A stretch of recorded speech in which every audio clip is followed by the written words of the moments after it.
समांतर क्रम संयोजन। तो सबसे पहले हमने देखा इलेक्ट्रिक सर्किट में एक बल्ब लगा दिए ए और दूसरा बल्ब हो गया बी। जो ए बल्ब है उसकी पावर है P1 और बी बल्ब है उसकी पावर है P2।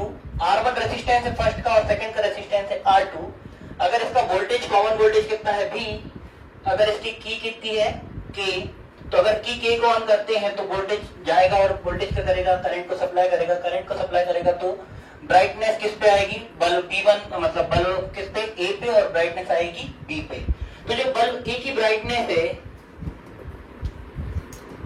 वो सीधे प्रोपोर्शनल होगी किसके, पावर के। अगर जितनी ज्यादा पावर होगी तो उतनी ज्यादा क्या होगी उसकी ब्राइटनेस। या पहले बल्ब की जो या दूसरे बल्ब की या दोनों बल्बों की अप टू डेट लेटेस्ट कितने भी नंबर ऑफ बल्ब्स हो, सभी की जो ब्राइटनेस है या चमक है वो किस पे डिपेंड करती है, सीधे सीधे शक्ति पर। जितनी ज्यादा शक्ति होगी उतनी ज्यादा क्या होगी, ब्राइटनेस। आगे बढ़ते हैं तो हम सबसे पहले देखते हैं series combination of parallel combination of resistance. तो पैरेलल कॉम्बिनेशन ऑफ रेजिस्टेंस या प्रतिरोधों का समांतर क्रम संयोजन। प्रतिरोधों का समांतर क्रम संयोजन।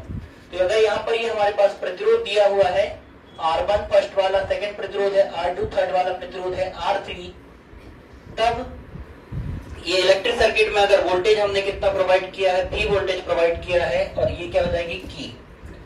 तो I सबसे पहले करंट सप्लाई होगा, I करंट सप्लाई होगा। फर्स्ट वाले में हमारे पास ये हो गया R1 रेजिस्टेंस, सेकंड पे R2 रेजिस्टेंस, थर्ड पे R3 रेजिस्टेंस। अब इस पे देखते हैं तो I अगर करंट सप्लाई होता है तो I यहाँ पर पहुंचेगा। I के 3 पार्ट होंगे, फर्स्ट सेकंड एंड थर्ड।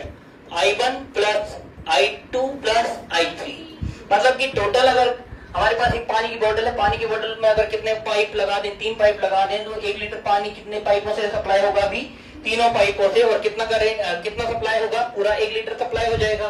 ठीक, तो अभी सेम पानी के तरीके से कौन सप्लाई हो रहा है, करंट I के कितने पार्ट में डिवाइड हो रहा है, I1 I2 और I3 के।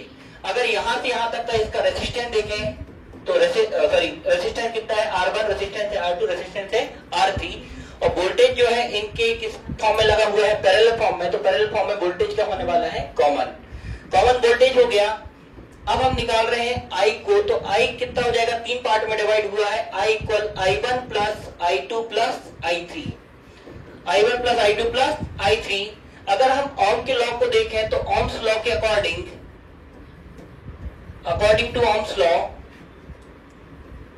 सबसे पहले देखते हैं V प्रोपोर्शनल टू V क्या होता है, I, या V इक्वल होता है RI। V इक्वल होता है RI। तो I की वैल्यू यहां से निकालेंगे तो I इक्वल हो जाएगा V अपॉन R।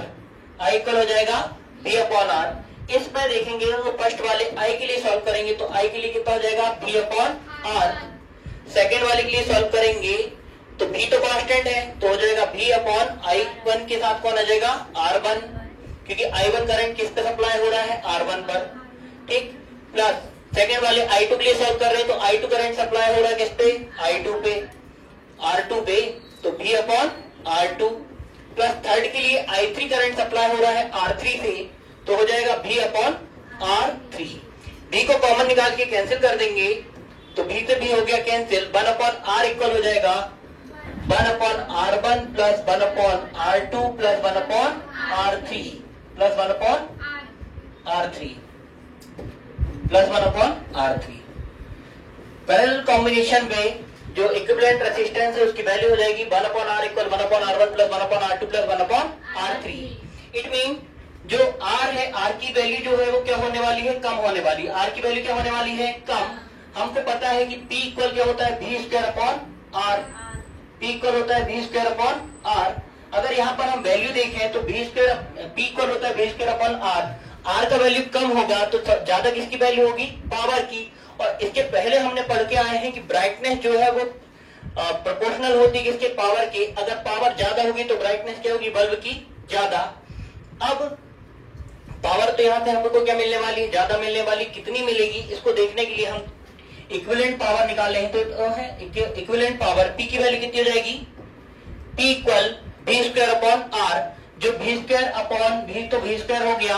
अब R की बात कर रहे हैं तो इक्विवेलेंट रेजिस्टेंस की जो वैल्यू है वो कितनी हो जाएगी, 1/R1 प्लस 1/R2। टोटल कितने बल्ब है हमारे पास? 2 बल्ब है। फर्स्ट वाले के लिए कितना है रेजिस्टेंस? R1 और सेकंड वाले के लिए रेजिस्टेंस कितना है? R2। तो इक्विवेलेंट रेजिस्टेंस कितना हो जाएगा? 1/R1 plus 1/R2। 1/R1 plus 1/R2। तो R की वैल्यू 1/R की वैल्यू चाहिए हमको। 1/R की वैल्यू कितनी हो जाएगी? 1/R मतलब कि V स्क्वायर के अपॉन में कितना है? R है। तो उसको अलग भी कर सकते हैं। हर किसी नंबर के मल्टीपल पे 1 होता है, डिवाइडेशन पे 1 होता है और पावर में 1 होता है, पर उसको हम नहीं लिखते हैं। ठीक, तो कितना हो जाएगा? V square into 1/R। अब अगर हम 1/R की वैल्यू पुट करें तो 1/R की वैल्यू कितनी हो जाएगी? इस वाले कॉम्बिनेशन से या पैरेलल कॉम्बिनेशन पे कितनी हो जाएगी?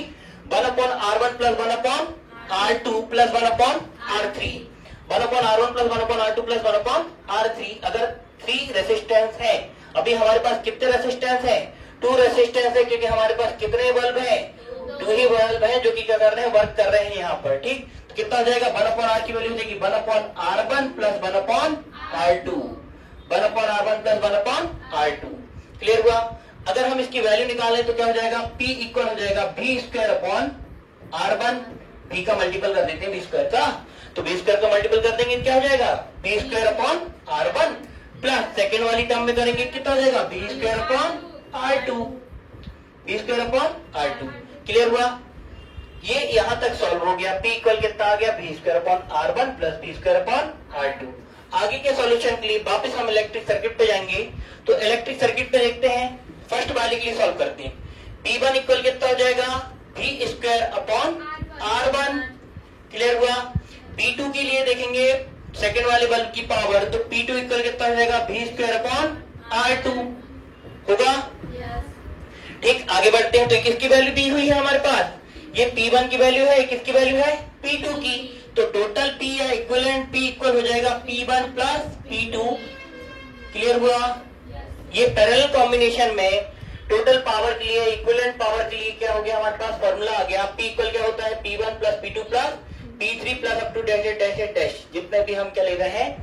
बल्ब के नंबर ले रहे हैं। क्लियर हुआ? ठीक, थैंक यू।